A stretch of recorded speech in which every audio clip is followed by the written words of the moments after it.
You ask Tiger to solve. This deals with linear equations with one unknown.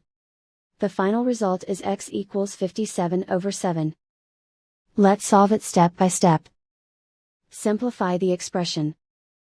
Simplify the arithmetic. Group all constants on the right side of the equation. Add 57 to both sides. Simplify the arithmetic.